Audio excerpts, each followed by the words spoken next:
Hi guys. So, it snowed. Only got a couple inches, but it's in the 20s outside and I got her up to 57 in here. Anyways, I believe it was Craig wanted to see me weld and look at my welder. Which, flux core, it's hard to do a video, apparently. I can try. But it's so bright that a normal camera won't pick it up. So, I told him I'd show the camera, or show the welder. Thing is, let's see. When I was married to my first wife, we didn't have a whole lot of money.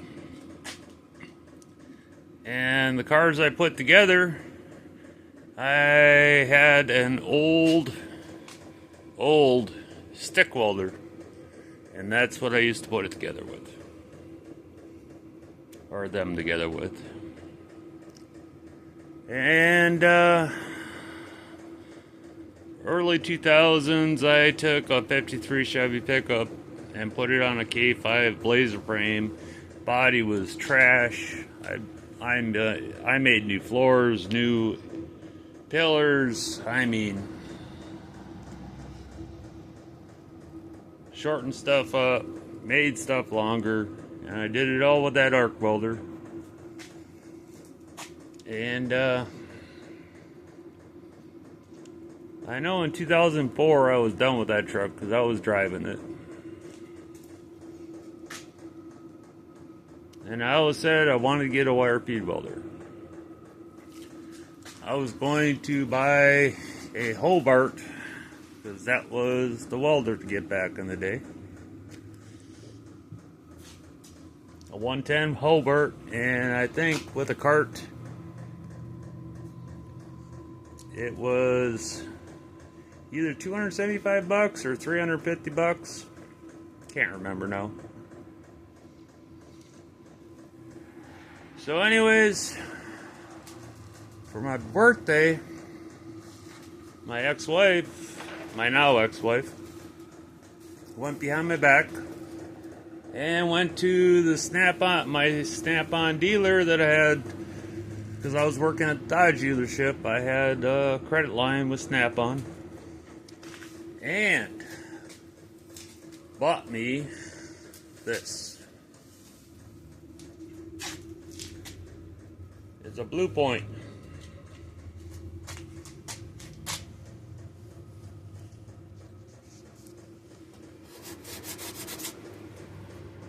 $135 amp. Somewhere there's a sticker that says the model on it.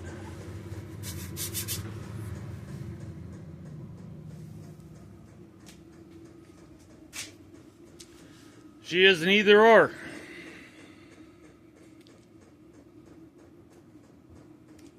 I've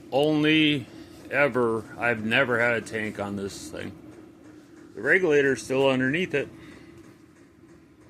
but I've never had a tank on it.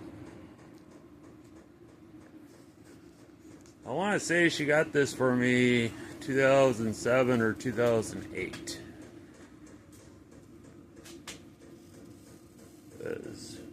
I didn't build any cars after I got this because 2009,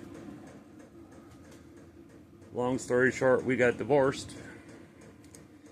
And I ended up in St. Paul, Minnesota, working as the only mechanic at a 3-bay garage, and I basically use this thing to weld exhausts back together, flex pipes and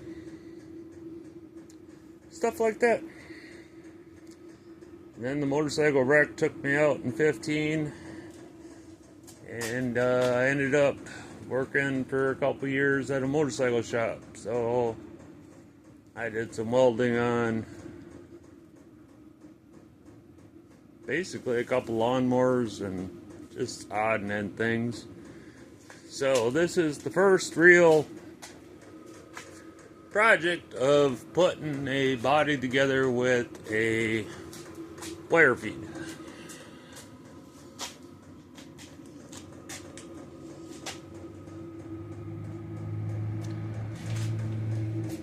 She's all beat up because when I was in that garage in St. Paul, the kids had to bring the wrecker into the garage every night onto the drive-in hoist, and I used to store it next to it, and one of the kids drove off the side of the hoist and basically crushed my cart and dented the shit out of it, but she still works.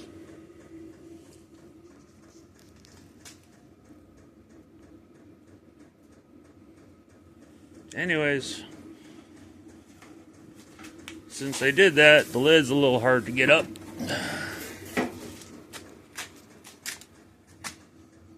Oh, by the way, my little screwdriver I lost and my pair of safety glasses, they were in there when I was changing the reel. I must have set them down. But she's got the settings if you got a tank or if you don't. Nice and clear, you switch those leads around and it's set the right way.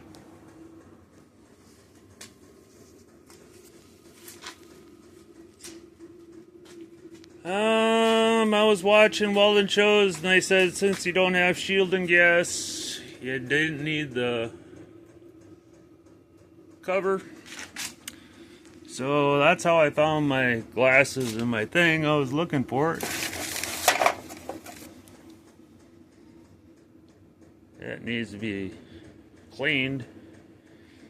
So I was trying to weld without that because they said you didn't need it. So I'll clean that up and put that back on. Joe was showing me some ways to weld. So I'll clean that up, put that back on, and try his way out. That's Joe at GMC Joe Salsa. I'll put a link to his channel in the comments. That's usually how I do it when I'm not good at this YouTube stuff, so that's the easiest way I can do it. I'll put a link to his channel. He always is messing with something. He's got a camper that he used the front van part of it and put a pickup box on. He's finishing that up, and he's got a couple old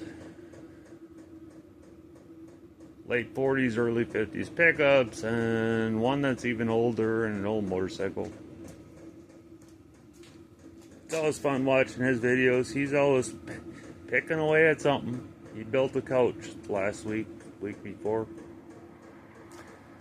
So anyways, shout out to Joe. And I'll give his way of welding a try, because there is nobody. Back when I was a teenager, Dad paid a bridge builder for 4 hours of training how to run an arc welder. So that was my welding training. It was 4 hours with a bridge builder learning how to arc weld. And I've never had anybody show me anything on a wire feed. So everything I do is trial and error and what I try to figure out. She's got, what'd she have? 2 to 10 wire speed, and she's got 1 to 7 on the heat. I figured out on this, I mean, depending on what you're welding,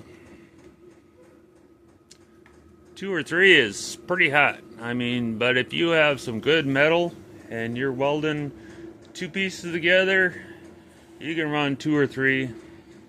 Speed or slow down your wire speed to make it weld right. But on this, like that front place, I'll bet you it's thinner. It's thinner than shit behind there.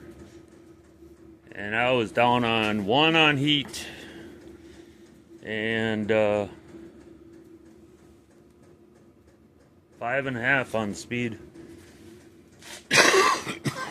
So I keep tweaking on it. And then for some reason this reel is burning a little hotter than the last reel. So that's the welder, an old Blue Point.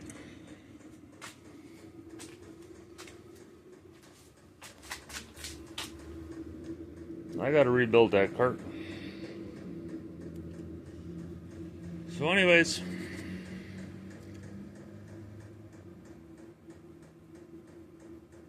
I'll try and figure it out, Joe. I'll try and do your way of welding. So, I guess I'll talk to you guys later.